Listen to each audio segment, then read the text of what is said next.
Hello, this is Donna Melcher with Stampin' Up, and I have got a tip for you today.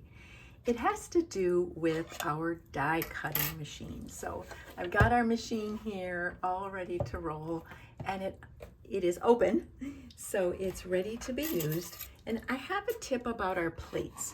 So if you have a machine like this, our cut and emboss machine, you know that there's a platform, there's a base plate, and then there's two acrylic plates.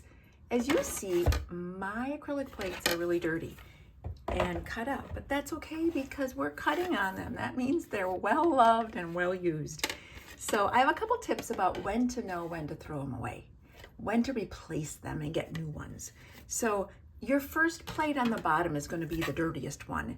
And from time to time, you're going to flip that back and forth so that there's equal amounts of cuts on both sides of that. So that plate goes first on those platforms. Then you're going to take your die with the cutting side down.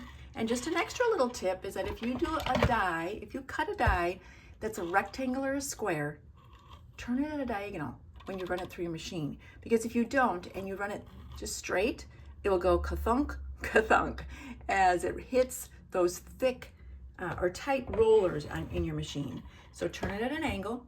Put it on your paper, of course. I don't have this all ready for that. I'm just showing you the principle. So you're gonna have a paper underneath there normally. And then you're gonna put your top plate on.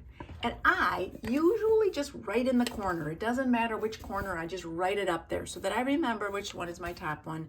And so that people using my my cut emboss machine will know which one is the top one. Now this sometimes gets little marks on it just because of the pressure that's being applied to that plate. But that one's gonna go on the top, crank it through. And it does sometimes get bowed. So I'm gonna move this out of the way.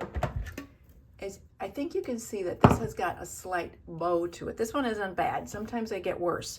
When they have a bow like that, I recommend that you put that through like a mountain, not a valley. Because what happens is when you get that on your plate, I'm going to show you what happens kind of. If you put it on your plate, see how that die underneath there moves if that's a valley? If it's a mountain, what you can do is you can press it firm and then run it through and it kind of holds it a little bit. It's more snug so that it's not moving around when you don't want it to move, especially if you're cutting things out that have to be outlined. So that's my couple tips on the plates. But now when do I replace it? Okay, so this one is going to get pretty banged up, and with time, this just doesn't leave a real clean cut. When you feel as though this has just seen better days and you want a fresh plate, go ahead and take your top plate, if it's still in decent shape and not too warped, and switch out. You can take alcohol. I just put that on there with a Sharpie. I erase that. I take a brand new plate with no cuts, no use.